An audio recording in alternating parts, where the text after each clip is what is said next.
Welcome to 3 on the Ones and Twos with your hosts, Tom, Cassie, and James. Just 3 old friends talking about their favorite records. Think of it as the coolest book club for music nerds. Man, this is how it's going down. The drummers all clap together. Yes. It's little by little, I'm becoming a drummer. You guys are wonderful drummers. Well, you got the yes. The I'm a dancer. I'm a son of a Chilean, a grandson of a Chilean you got sailor. The wood beatbox. I'm a grandson of a Chilean sailor. We are in Oakhurst, Georgia. Big shout out to our brothers. Oh my goodness, how many years? 30 years. Durant Donald, the Durant brothers, Donald, Armando, much love, Seth, at Scepter Brewing. James, how you doing? Good to see you. Good to see you. Doing fine. I love these. Yes, me too. I love these works in progress and these things that happen because you think this stuff's so easy. No, because we're all slammed and busy with our lives. It would be awesome if we just did art, but there's families and there's kids and there's work involved. Sometimes there's 3 band practices. Yes. We've been trying to manifest and make this happen for a long time because I absolutely adore this man. He's a younger brother of mine that I knew from afar, but now I know very up close. Love him so much. And we've been talking about it for, I think it feels like a year now. So Let me just say, round of applause to our brother, Matt McCalvin. Glad to be here. Glad to be here. And I absolutely love this record. Let's get into it. I'm just going to go TMR. Boom. TMR, Trout Mask Replica. It is one of the strangest, most odd, and undefinable records. Yes. I think also influential. But we're going to get into that. Extremely influential. Yeah. On a lot of people. Devo, anywhere from Devo to the whole New York New Wave movement. Mm-hmm. It is the craziest album. And the hilarity of it is that it's actually not a trout. What that is, I did not know that. It is a carp. So, but also trout. So it's carp mask replica, really. So carp replica wouldn't sound good at all. No, it just didn't roll off the tongue as well. And so basically, even at the end of that, it was poetry in motion. I mean, he didn't really look at music as definable. He saw it. He's a sculptor. He's a sculptor, a painter. In the sky. Yeah. So he kind of saw it as a. He saw music and shapes on chord. He was not musically proficient. But he would just bang on pianos and try and figure out, like, his drummer, John French, with Drumbo, would actually notate all the stuff out and, just kind of make sense of it. Sounds like a guy I know. That sounds like somebody I know.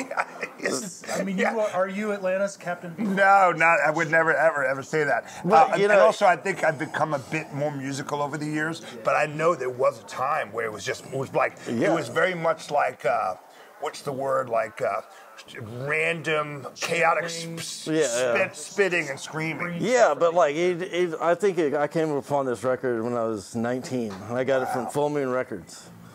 Okay. Ted. And how much did you pay for it? The price tag is on it? $6. So I'm just going to say this, and I thought I was pretty cool in New York City. I was definitely for a double record. I was a new wave kid in New York City at 19, but I wasn't that cool at 19. Because I discovered improv when I was 28 or 30.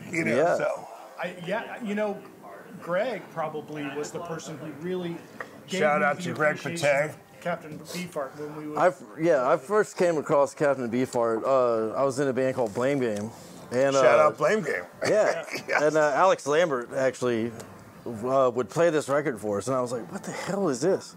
At the time, I had no idea how to play guitar. I was just like, whatever, make up my own chords. And it kind of like frees your mind from like a form, And I think there's a certain beauty in that.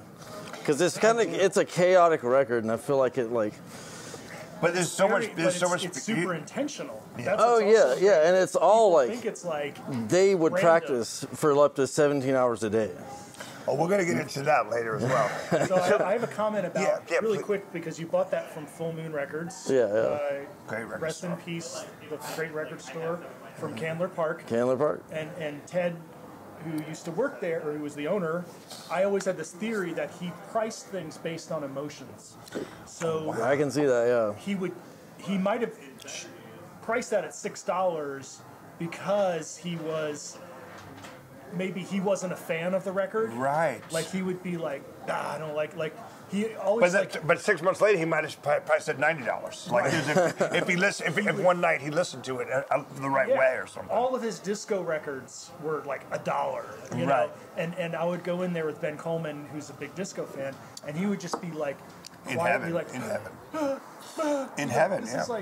This is like a 50. The Bee Gees is 75 cents. You know, so I have this theory, and I always got great records from there in that sense because of that is a wild thing because and we talk about this a lot on this show, and Matt and I have had late nights talking about this because we're nerds and good friends, and we love talking about music, you know, and it's like. For me, music is so much about timing because there's things I didn't get in my 20s, like T-Rex, and now they're like my favorite band. Like when I first heard this record, I didn't know how to play guitar, and I was like, "What? Why are they doing this?" And like sometimes they would practice up to 100 hours a day, and they would say he'd be like, some of the chords he would play would be all 5 fingers. He'd have to fret, and then he would be like, "You got to get it right." Yeah, he'd write on the piano, transcribe and put it on a guitar. You're like, you're playing 7 notes. And so was he? Hence the 2 guitar players would create a chord together. Was he doing these things was he acting like a man, let's say, who's on the verge of insanity with Tourette's, just screaming, and they were transcribing? Well, I didn't know that. Well, he was dyslexic. Okay, so I think and he didn't have any musical skills, but he had a weird abstract melody, you know. He had an abstract way of looking at things, and he would be like, "Do this," and he'd hit the piano and make a bunch of noise and be like, "Make sense of this." And a lot of that stuff is the time signatures have to be talked about. Try covering this. It is. Oh yeah, it's like trying to cover the Shags. Yeah, exactly. Yeah. You're like, or what? Even the Ramones. There's no math to it. You know? But with this stuff, there's extreme math because he would be in 3-4 times, 4 times, and then they were when you set up a bar of music, it's in however many, 8, 4, 8, 12. But 12, it'd be 3, 4, and 4, 4. Things would be playing at different times, but they would all come back around each other. Right. It's some real music nerd shit. I was playing it yesterday, revisiting it. I usually listen to this record once a year. I listen to it in full. Twice a year, just to kind of clean the palate. I know at Ella Guru, the record store named after his Don's daughter, but also the song. The great Ella Guru. I love that record store. Ella Guru is one of the songs off this album. Whenever Don gets a copy of this in, he puts it on immediately and listens to it all the way through. And some yo-yo stuff. Low Yo-Yo, Low Yo-Yo, So also a Captain Beefheart reference to a record store. Which I'm sure a lot of record stores are named after Captain Beefheart songs and references to Captain Beefheart. But I was actually revisiting it last night, and my daughter is doing homework.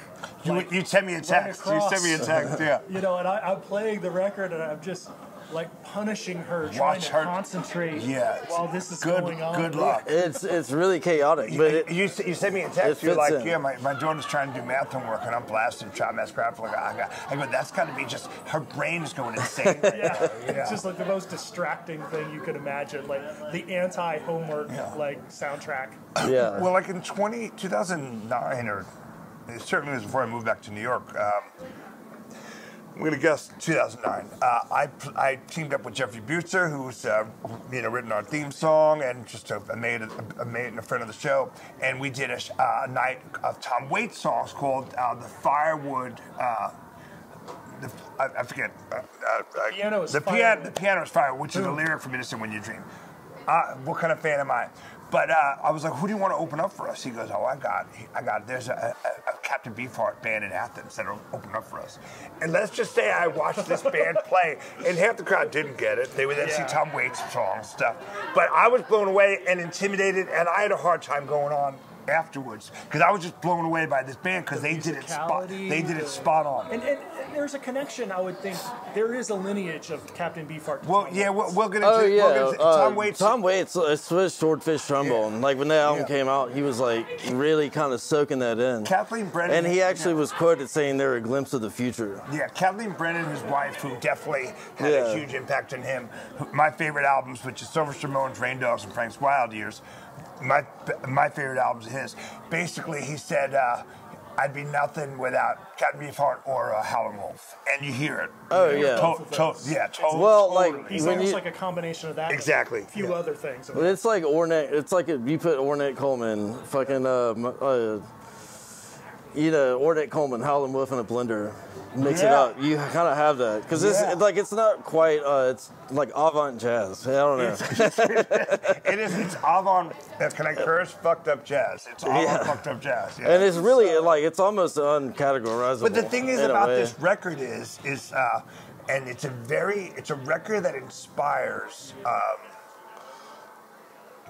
Hey, can I get 3 Pilsners for the guys? Thank you so much. I've already knocked over one. James is cut off. Can Matt and I get 3 Pilsners? So it's kind of a record that inspires almost a love or hatred. It's an extremist record. Yeah. I absolutely love it. But the weird thing to me is over the years, I hear like pop sensibilities in some of the songs. Oh, yeah. I mean, You if know you what I listen mean? to the song The Blimp, which is it sounds like a Devo song. It sounds like, Bougie Boys singing like high pitched. Mark Mothersbaugh totally talks about mean, like anywhere, like I was saying earlier, like a lot of James Chance and Contortions. Love that James like Chance, spactic. No Wave, spastic. I've been listening to a lot of James Chance lately. So much post-punk is directly, it's the origins of it is here. It's like this is where they invented post-punk before punk. Like it's almost like art, punk, and no wave and angular rock. It really. Matt and I were talking in the green room backstage before we went on, before we hit press play and record. But Joe Strummer, who's certainly been big influence on all of us, but he talked about it in his later life before he passed away. He literally said, he goes, I want to have the effect on the listener the way Beefheart did. Well, and that's amazing. That's huge. I think people need a challenge, and I think they don't. I don't think they need it, but anyone who's open to it, like I'm open to musical challenges and like trying to figure stuff out, and like I think it really affected me later on when I was like figuring out how chords work and how things work, and you realize like this stuff is extremely thought out. Like they practiced this album. They practiced this album for like 8 months straight. They went in the studio, recorded. They did 2 recording sessions on this album. The first one was at the Woodland Hills house where they were all the Manson-esque cult commune. Yep. Which all kinds of shenanigans went on. Sure. Love that stuff. The C11 of LA. Yeah, exactly, basically. man. Listen. So they recorded 8 songs there, and then 21 songs were in the studio. And you had to remember, he was coming out and doing Bongo Fury with Zappa. Yeah. I mean, there's a lot going on there. Oh, yeah. There's a lot of stuff with him and Zappa after this album, because Zappa produced it, so to speak. But just to mention, I know you're going to say, how long did it take to record those 21 songs? 4 hours. Can you believe that? Like, well, I was going to say, then you hear another album that's 45 minutes that took 900 hours. Like, we've done, some later on takes. You're like, this is unbelievable. It's like a Radiohead album. Yeah, that's exactly where I was going. And I love that stuff, but yeah. 4 hours. 21 songs. Like, that's just insane. So then, on the other hand, it's still a garage record. It's still very much a garage record. Oh, for sure. It's only his third album, right? Maybe third, fourth. It's very early, obviously, in his career. Yeah, it's a little bit later on because they had Safe as Milk, which you guys covered. Yeah, I love that previously. Love that Safe as Milk. With Rod, yes. The letter one, and I think this one came after. But anyway, this is third or fourth. We're terrible. We should know this. It's such a jump into the unknown. Right. Yeah. So he goes so extreme, so early in his career, and almost spends the rest of his career kind of inching back a little. Sure. But still being challenging and exciting. And you guys are the best around. Free up. Nobody else was available. Cheers, man. Thank you, guys. Cheers, guys. Cheers, and cheers to Matt McCalvin being on the show. I had another thing I was going to say. Oh, yeah, this is 1968, right? 69. 69, okay. Yep. Well, recorded in 68, probably. It was recorded around the tail end, probably into more '69. It came out October 20th. Back then, they could put out they could press Today, a record. October '68. They could get it in 2085. stores like 3 months after it was recorded or something. They worked very fast Think back about then. that era, crazy. But also, it's a double album of all original material, and I had to look up like how many double albums of all original material. That's a good question because some of the blues, because it's very heavy in the blues as well, fucked up blues. But the thing is you're like, wait a minute, is this a variation of another blues song? No, it's something that was in his brain that came out. You know? Yeah. I think Blonde on Blonde is thought of as the first double rock album. I did not know that. Okay. Material.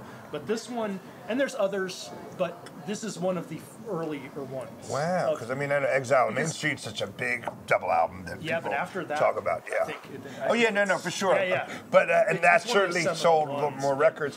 But I'm always fascinated by that. 69 to do a double album of all original material, which not even a trout on the cover. As crazy as it is. It's a carp. And Trout Mask Replica. And I love that. It's such an artistic statement. It is the closest thing to a piece of musical art. I agree completely, and I listen to it, I dance to it, I love it. So you're this young lad playing punk rock and discovering yourself as an artist.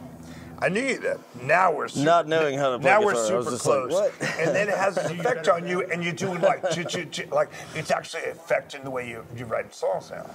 I think so. Just like it's kind of a lifelong reminder. It's one of the oldest records I own. That's a good name, lifelong reminder. It's it reminds me that like you can really push like the envelope and like you don't have to stay in a standard pop, Well, I do love verse, that. chorus, verse. Yeah. I do love. This is a complete deconstruction of like. When I saw Blame Game, way back when, I didn't think at that moment it didn't. Trout Mask Replica was not the immediate thing that came to mind, but I can hear it when you say that. I'm like, of course. That's but the crazy thing is I heard shit like DNA. Yeah. And I love that, and that's a product of this. Yeah. So like basically New York No Wave and these young kids from the South, but basically it's all coming from the same thing. Right. You know what I mean? Which is very cool. It circles around.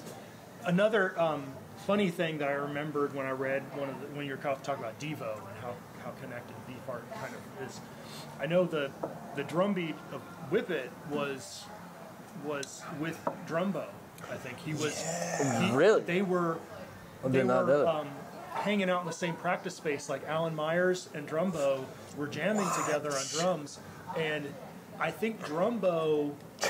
When I read the 33 1/3 book, Drumbo was the original person to do what became the Whip It beat, like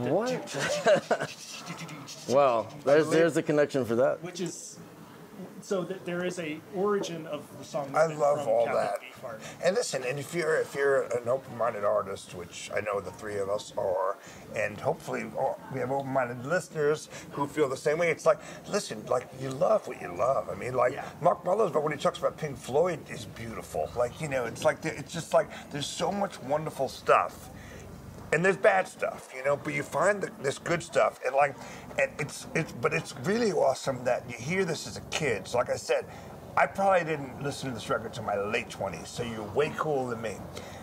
But I already had this palate that was starving, for things, Right. and I was open-minded to the fall. Yeah. Let's say I was certainly was a Devo fan, but I didn't go looking for the obscure Devo stuff, Right. But I love the fall and the Scientist, and then like I'm discovering this, Yeah. But the thing is like you're halfway there already when you're open-minded to it, and you're also playing and you want to create your own stuff, like the world is yours. There's so many wonderful things that you can do, Oh yeah. This kind of opened up my mind. It's like, holy shit! Like, especially hearing it before, you really kind of get to the meat of like how music works, know. And I was like, what the fuck? And there's no rules. There's no It showed me rules. that there's still no rules to this day, and that's why it's one of my favorite prized records for sure. I was having a conversation with someone just last week, and I said, you could hear on one hand that like someone Dylan says, there's only 7 chords, or like every song's written. Right. But on the other hand, they've been reconstructed or reimagined a million times. there are, you know, it's up to you. So like for me, because I love music so much, and I don't want to ever give up on it, I know for a fact, whether it's a new artist or an artist that came out 30 years ago, in my own mind, I'm always going to learn about new music. And that's so exciting. Like, I'm going to die not knowing about all music, and I'm very excited about that. I tried. That's wonderful. I definitely dive deep and try and find, you know, obscure stuff. Of course, we all do. But, you know, this still is like, for it to come out on a major record label and have it, like, amazing. I'm sure people at the time were like, what the fuck is this? You know? Yeah, I mean, I'd be interested over the years. It's probably sold a few million copies, but it probably sold 20,000 maybe that year. So here's a weird urban myth that maybe through this podcast we can get to the bottom of. This is something that and you guys are involved in this. Well, the person who can answer this is we would be connected to, but Chad Radford told me once. Love Chad. Shout out Chad Radford. Todd, who runs Low Yo-Yo stuff in Athens, you know, he's a record hoarder. Yeah. You know, he has warehouses full of records that he won't even bring to the store, for example. You'll tell him, like, what record do you want? And he'll be like, I'll find it for you. I have it. Or whatever. There's a rumor. He's a specialist. There's an urban legend that he owns a percentage of the pressing of Trout Mask Replica, up to like literally 10% of the records. Oh, we're gonna find that out this weekend. Trout Mask Replica that have been released. Like anywhere he go, he would buy it. One of those things. So he has like a trailer full of Trout Mask Replicas. Is the urban legend that'll be on his tombstone through Chad. So. If that can be validated, or if that's just a myth. Urban legend. But I think that's hilarious that you have Chad, I'm hitting you up. And if you think about like a 10% of a record like that, if you're thinking of like the original pressing or something, you know, you're still talking about thousands of copies of Trout Mask Replica.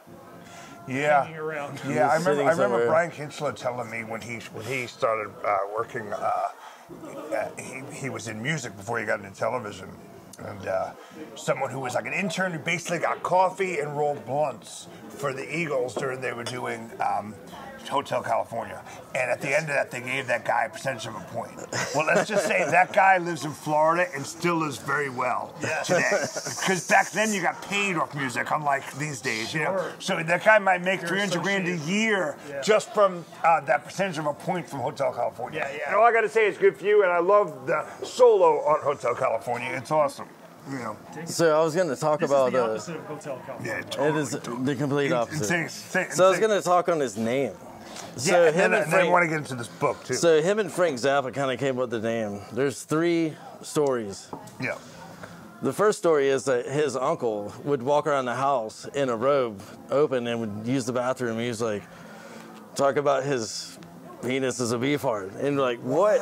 As a kid. And he would be like, what? Weird. And then the second one is he was sitting on the dock of a bay one day, and this guy was cutting the bills off a pelican, a sailor. He's like, that puts a beef in my heart. That makes more sense. And the other one is he was on David Letterman, and he said that he has a beef in his heart against society. So he was already Beefheart, though. Yeah. So, but him, like, because David but David these are all just like him, like crazy stories. Because Letterman actually liked him. They had good conversations. Like he actually, the interviews are great. One of my actually, I just remember because you're mentioning that my first exposure. These are all urban legends. I'll vote for 2. The 2. The urban, I like the third one. I like a beef in my heart against society. But the thing is him and Zappa's friendship. Zappa is a strange dude, and it's also an extremely talented guy. Who knows what he did? Well, they were high school friends. They were. He might have just said, "This is you. This is your persona. This is your alter ego." So, my first exposure to Captain Beefheart was when he played Saturday Night Live, and he played Ashtray Heart. And he played Run, Paint, Run, Run. Dock of the Radar Station is a great album. It's probably one of my second favorite albums. Honestly, it's my second. I'm more of a Clear Spot guy. Clear Spot is my jam. But Dock of the Radar Station is probably my second. I mean, Trout Mask Replica sits in its own. This is like a rain dog. This is like a movie. This is like a movie. Yeah. The other's a great record. It's a work of art. It is something that I will listen to once a year, but it can be challenging. Yes. I was joking with Denise that whether you guys were going to be driving in playing all something.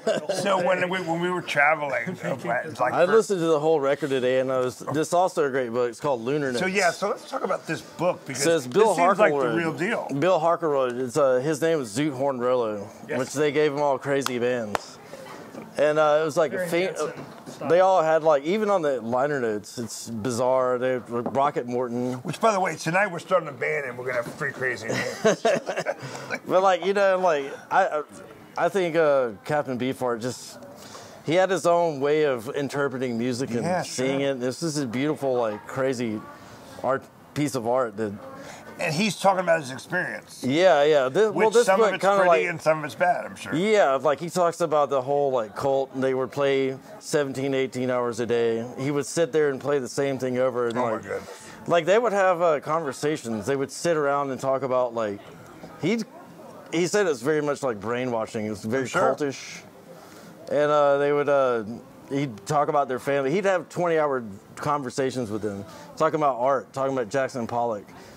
Well, he was that's another episode. His painting was just he was very much like an accomplished artist, very much painter, sculptor, and he loved animals. He was an animal lover. That's the best. It's because he grew up in the middle of the desert, out in the Mojave Desert, He was also a vacuum cleaner salesman. Yeah, he was. And he sold a vacuum cleaner to Aldous Huxley. And he said, "You'll love this thing. It really sucks." Rodney Dangerfield sold aluminum siding. We're all over the place. He's just all over the map. He was very abusive to them during this whole recording, which sucks. But it also we're going to get into that with our letter as well. But you kind of think about, did the process create the art? Yes, very much. When you're kind of forced. Have been made. They were forced to kind of practice this so much. So when you meet people or you hear something and you know it's a product of its the environment or the abuse of something, and you're like, wait a minute, but would it have been just as good? I think sometimes things are motivated. He motivated them. They work both ways. Yeah. In a fucked up way. He was very abusive and he would berate them, and he had a way that he was the Beefheart way to smoke a cigarette. If they were holding it the wrong way, he would be like, "You're an idiot," blah blah blah. And they very much shamed all the modern day I've been in bands like that. That's right. Archetypal rock guy But you know what? Attitude. Certain bands need a James Brown. Without a doubt. Someone's got to lead the. Without a doubt. Lead the helm. If you're. Yeah, if you got people. I don't think he did it perfectly, but he made this album happen, And then the other thing is he was so committed to it. You know what I'm saying? So he's it's like this thing. He's like, no, I'm not gonna waver. I'm not gonna do this. This is what has to happen. Yeah. And that is amazing because. There are so many other good records. It's not like it was a fluke with this record. Some people say this is the one record, but no, there are so many great records. Absolutely. Did we get a fan?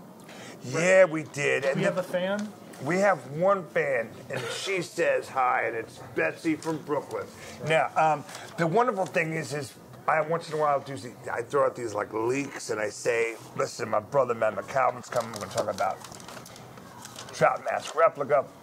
So things are like a tandem bicycle, and the questions can go along with the actual, episode.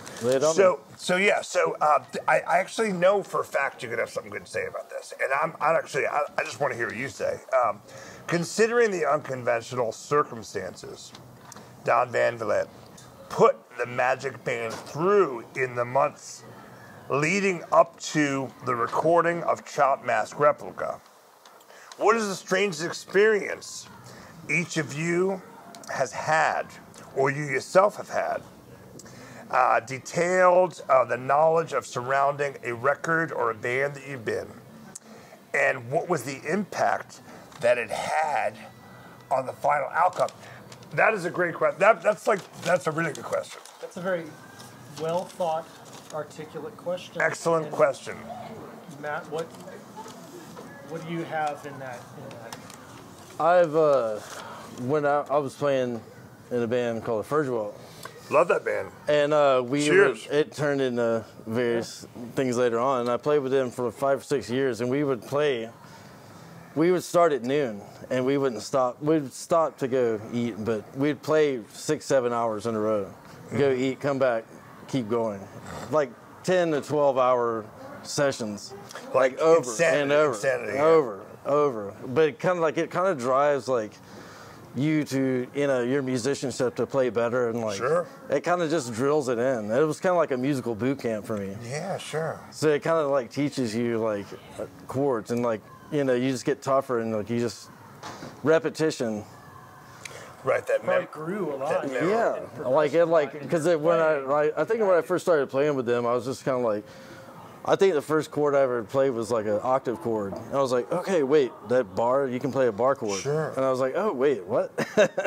There's chords? Yeah. I didn't really know how to play music until I was 23, 24. So you see me in the blame game. But I think that's actually kind of sometimes a good thing. Yeah, there's times where I wish I didn't know how to play music, so I could just enjoy it without being like, I know what they're playing here. I know this is a C chord and blah, blah, blah. But then at 19 in the blame game, and he's trying to play like he's in the Magic Band. That's kind of awesome too, because it took 5 years for you to get to the other place, which is really cool. Sometimes wish I didn't have the information I did about music, because just unlearn everything. Like, there's people who listen to music and people who play music. Brooklyn. There's, people listen to music, people play music. Yeah. I wish I just listened to music again sometimes, and wish I didn't know, the technical side. Yourself. Yeah, and just enjoy it for, the mood or, James and I talk about that a lot. It's think about how lucky some young kid is who's never heard this one band, and they're going to hear it for the first time. And discovered 90 songs. No, that's the thing is, sometimes you're you haven't seen this, what? Sometimes I wish I hadn't, I could see something with fresh eyes, or fresh ears. Yeah. And I think that's the magic in music, is that is. It's awesome, because it's I always want to be learning. But also at the same time, I kind of want to, detach myself from that. Just appreciate it. Yeah, just appreciate it for what it is, instead of being oh, they're playing an E chord, or they're playing this, or I don't like where they went on that bridge. Oh no, they should. I don't want I try and get that out of my mind, and right, and listen to it. Stop thinking about chords. Listen through fresh eyes and ears yourself. Yeah, well, it's more fun that way. I mean, I want to get this book. Totally. Lunar Notes, Bill Harklewood. And I suggest everyone blast this record. And just listen to it with open ears and open eyes. And there are some palatable songs in here. There's great. Veterans Day Poppy is my favorite. Yeah, and there's a lot of. Always the question is, what's your favorite song? There's a lot of pop. Veterans Day Poppy. There's a lot of pop sensibility on the screams, Yeah, behind all the craziness, it all very much ties together. It's all very intentional. I love pandemonium. I love insanity. I love craziness. So I'm grateful for all of it. There's plenty of that on here. And I'm so grateful for Matt. Covers all the. Matt's become one of my best brothers. We definitely did share the stage in some house shows back in the day with the Blame Game, and then now we're best buds, and it rules. And James Joyce, and cheers everyone. And thank you, Captain Beefheart, for the song. Thank you, Magic Band. And for the magic, and the Magic Band, and for the dreams. Fast and Bulbous. Got me? Never lose your childlike ways. That's right. Cheers, everybody. Let's get into heavy metal.